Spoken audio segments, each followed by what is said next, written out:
হিন্দুদের 12 মাসে 13 পার্বণ, তেমনই কিন্তু একটি পূজা এই চড়ক পূজা। চৈত্র মাসের শেষ দিন কিন্তু অনুষ্ঠিত হয় এই চড়ক।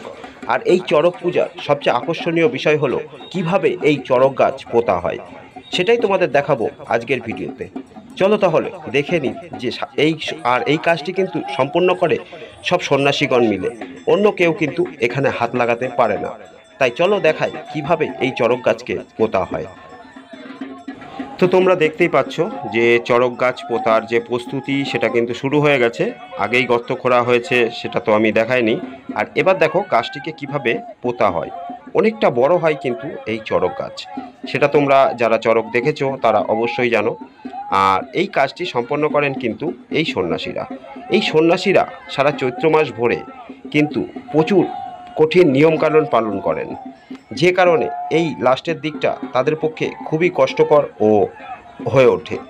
তবুও কিন্তু তারা সেসব কথা মনে না রেখে তারা নিষ্ঠাভাবে এই পূজা করে থাকেন প্রতি বছর। আর দেখো এই চড়ক গাছ পোতার ব্যাপারটাও কিন্তু পুরো সম্পূর্ণভাবে এই সন্ন্যাসীদের ওপরই নির্ভরশীল।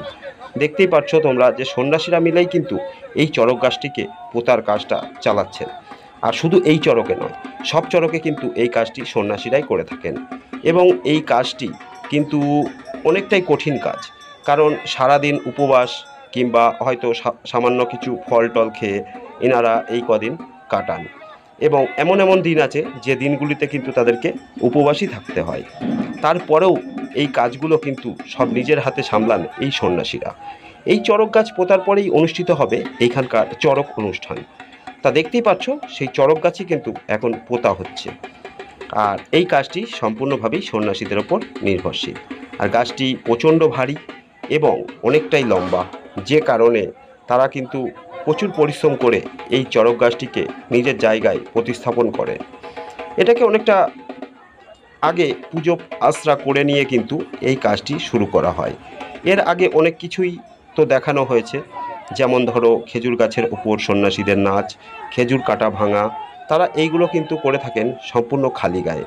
যে খেজুর কাটাকে আমরা ভয় পাই, সেই খেজুর কাটাকেই কিন্তু অবলীলাক্রমে জড়িয়ে ধরেন এই সন্ন্যাসীগণ। তাই আজকের এই ভিডিওতে আমি তোমাদেরকে দেখাচ্ছি আরও একটি চড়কেরই অনুষ্ঠান, যে চড়ক গাছ কিভাবে পোতা হয়। তোমরা দেখতেই পাচ্ছ সেটা একদম কিন্তু ভিডিওর স্ক্রিনে রয়েছে, যে সন্ন্যাসীরা মিলে কিভাবে আস্তে আস্তে এই চড়ক গাছটিকে তার নিজের জায়গায় প্রতিস্থাপন করছেন। আর কাজটি কিন্তু অনেকটাই কঠিন এবং সহজ তো অবশ্যই নয়, কারণ দেখতেই পাচ্ছ কতজন সন্ন্যাসী মিলে কিন্তু এই গাছটি প্রতিস্থাপনে অংশগ্রহণ করেছে। এই ধরনের চড়কের ভিডিও আরও দু একটি ভিডিও আমি নিয়ে আসবো আগামী পর্বে। তো আজকের ভিডিও খুব বেশি বড় করব না। যদি তোমাদের ভিডিওটা ভালো লাগে অবশ্যই একটি লাইক করে দিও। আমি জাস্ট ভিডিওর মাধ্যমে তোমাদেরকে দেখাতে চাইলাম, অনেকেই হয়তো চড়ক দেখোনি, কিংবা যারা দেখেছো এই চড়ক গাছ প্রতিস্থাপন অনেকেই হয়তো দেখোনি, তাই জন্যেই আজকের এই ভিডিও। তো ভিডিওটা ভালো লাগলে অবশ্যই লাইক করবে। আর এই ধরনের ভিডিও কিন্তু এই চ্যানেলে পরপর আপলোড হতে থাকে এবং ডেলি আপলোড হয়। কোনো না কোনো ভিডিও কিন্তু ডেলি আসে এই চ্যানেলে। ঠিক 5টা থেকে 7টা, 7:30টার মধ্যে কিন্তু তোমরা ভিডিওগুলো পেয়ে যাবে।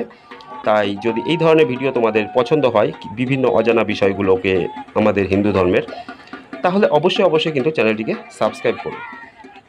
তাহলে আর বেশি কথা বাড়াবো না, আজকে তোমাদের দেখাচ্ছি চড়ক গাছ কিভাবে প্রতিস্থাপন করা হয় সন্ন্যাসীদের দ্বারা। চলো তাহলে দেখা হবে আবার নেক্সট কোনো দিন অন্য কোনো ভিডিও নিয়ে। ততক্ষণ সবাই ভালো থেকো, সুস্থ থাকো। হর হর মহাদেব। জয় শিব শম্ভু, জয় শিব শম্ভু।